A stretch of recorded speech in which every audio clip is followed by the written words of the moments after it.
جی اب میں درخواست گزار ہوں جناب ڈاکٹر خضر نوشانی صاحب سے جو تشریف لائیں مقالہ پیش کریں. جناب ڈاکٹر خضر نوشانی صاحب.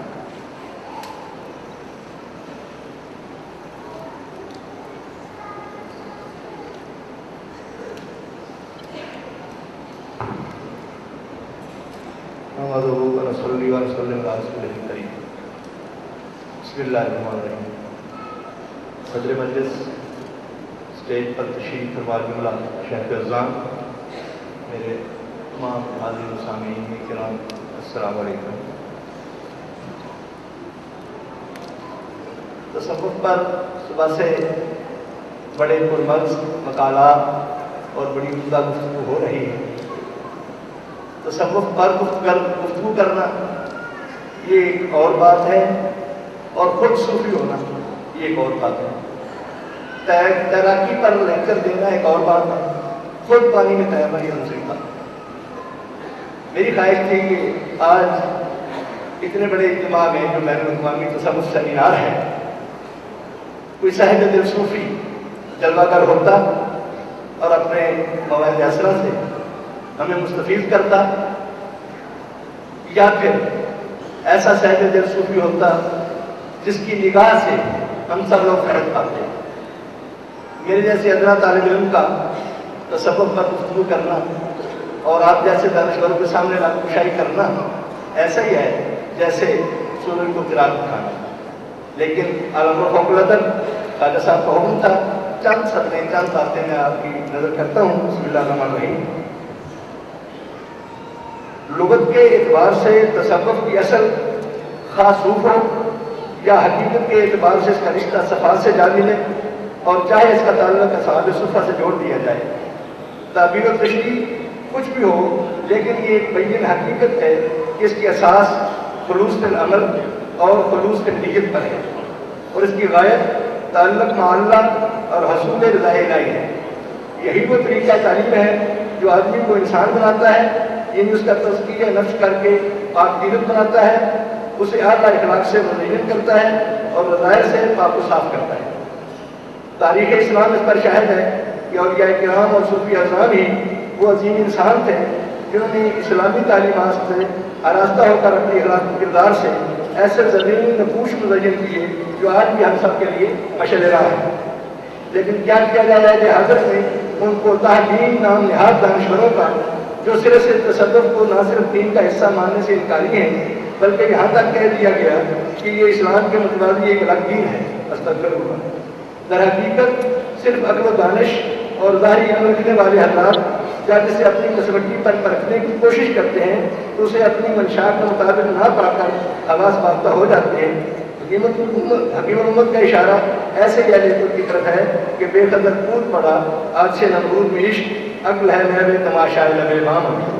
یا یہ کہ عقل والوں کے نصیبوں میں کہاں ذوق جنون عشق والے ہیں جو ہر چیز رکا دیتے ہیں. سلسلہ فرق اور اہل تصوف کے دیگر تمام اخلاقی حسنہ اور اعلیٰ کردار اور عہد و وظائف اور دیگر عبادات و معمولات، علم و عرفان و آگہی اور صداقت و دیانت اور اعلیٰ صفات سے متصف ہونا اور دیگر تمام حقیقت و ایک کر یہاں صرف ایک خصوصیت کا ذکر کرتے ہیں جو اہل فقر کا درہ امتیاز رہا ہے، وہ ہے کہ حق میں جان و مال کی قربانی. اور اس کا آغاز تو آقا دو جہاں رحمت عالمیان کی سیرت طیبہ سے ہوتا ہے. کیا یہ حقیقت نہیں ہے جو ہم کہتے ہیں کہ سلام اس پر کہ جس کے گھر میں چاندی تھی نہ سونا تھا، سلام اس پر کہ ٹوٹا بوریا جس کا بچھونا تھا.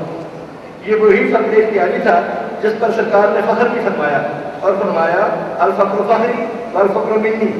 چنانچہ دنیا کے فقر نے اتباع رسالت میں بھرپور عملی مظاہرہ کیا. حضرت سلطان المشائخ شیخ نظام الدین اولیاء کا یہ ارشاد پاک شیخ محمد براق دہلوی نے کتاب مدروب الطالبین میں نقل کیا ہے کہ سلطان المشائخ نے یہ بھی فرمایا ہے کہ زکوٰۃ تین طرح کی ہوتی ہے: زکوٰۃ شریعت، زکوٰۃ طریقت اور زکوٰۃ حقیقت. زکوٰۃ شریعت یہ ہے کہ 200 درہم پر 5 درہم خدا کی راہ میں صدقہ کیا ہے. زکوٰۃ طریقت یہ ہے کہ 200 درہم میں سے 5 درہم اپنے پاس رکھیں اور باقی صدقہ کریں. زکوٰۃ حقیقت یہ ہے کہ اگر درویش کے پاس 200 درہم ہوں اسی وقت اللہ کے بھروسے پر سب خرچ کر دے، صدقہ کر دے، اور درویش کو صاحب مال نہیں ہونا چاہیے. یہ تو آپ کا فرمان ہے جس ان کے عقائد و نظریات کا اظہار ہوتا ہے، مگر آپ کی عملی زندگی بھی اس کے عین مطابق تھی۔ صاحب مضروبۃ العالمین نے حضور النظام کے فقر و قناعت پر ایک باقاعدہ باب بندہ ہے جس میں ان کی عملی زندگی کے متعدد واقعات درج کیے ہیں۔ ان واقعات میں ان کے فقر و قناعت کی جھلک دیکھ کر اندازہ ہوتا ہے کہ کس قدر سنت نبوی کے عین مطابق ان کی زندگی تھی۔ ان میں سے صرف دو واقعات یہاں عرض کرتا ہوں۔ سید الاولیاء کے حوالے سے مذکور ہے کہ سلطان المشائخ نے فرمایا، جن دنوں میں دروازہ مندہ کے قریب خود میں رہتا تھا، مجھ پر 3 دن ایسے گزرے کہ کھانے کی کوئی چیز میسر نہ ہوئی، بلکہ بھوک نے غلبہ کیا کہ اچانک کوئی شخص دروازے پر آیا اور دستک دی۔ میں نے ایک شخص سے کہا کہ دیکھو کون ہے؟ وہ گھر سے باہر نکلا، دستک دینے والے شخص نے اسے کھچڑی سے بنا ہوا ایک پیالہ دیا اور چلا گیا۔ میں نے اپنے آدمی سے پوچھا تم اس شخص کو جانتے ہو؟ اس نے کہا کہ نہیں، چونکہ گھر سے کھانا آیا تھا اس نے کھا لیا، وہ مزہ اور ذائقہ جو اس کھچڑی میں تھا اس کے بعد کسی کھانے میں نہیں ملا۔ سید الاولیاء کے حوالے سے دوسرا واقعہ صاحب مضروبۃ العالمین نے یہ نقل کیا ہے کہ حضرت سلطان المشائخ نے فرمایا کہ ایک زمانے میں میری والدہ اور ہمشیرہ اور گھر کے دوسرے لوگ جو میری کفالت میں تھے بہت تنگی کی حالت میں رہتے تھے، یہاں تک فاقے پر فاقہ گزر جاتا۔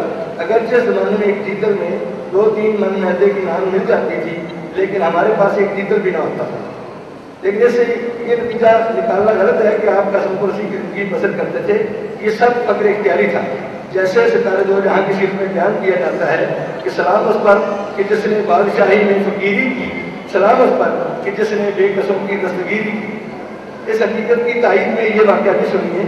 سیر الاولیاء کے سے منقول ہے کہ اس زمانے جب سلطان المشائخ فقر و فاقہ میں زندگی بسر کر رہے تھے، سلطان جلال الدین خلجی کو آپ کی حالت کی خبر دی، تو اس نے ایک بڑا نذرانہ آپ کی خدمت میں بھیجا اور کہلوایا کہ اگر حکم فرمائیں تو ایک گاؤں خدمت گزاروں کے اخراجات کے لیے مقرر کر دوں تاکہ وہ دل اطمینان کے ساتھ خدمت عالی میں رہیں۔ سلطان المشائخ نے وہ نذرانہ واپس کر دیا اور فرمایا کہ اگر سلطان نے دوبارہ ایسا کیا تو ہماری آزردگی کا باعث ہوگا۔ یہی وہ فقر ہے جس کے بارے میں علامہ اقبال فرماتے ہیں، دارا و سکندر سے وہ مرد فقیر اولا، وہ جس کی فقیری میں ہوئے اسد اللہ ہے۔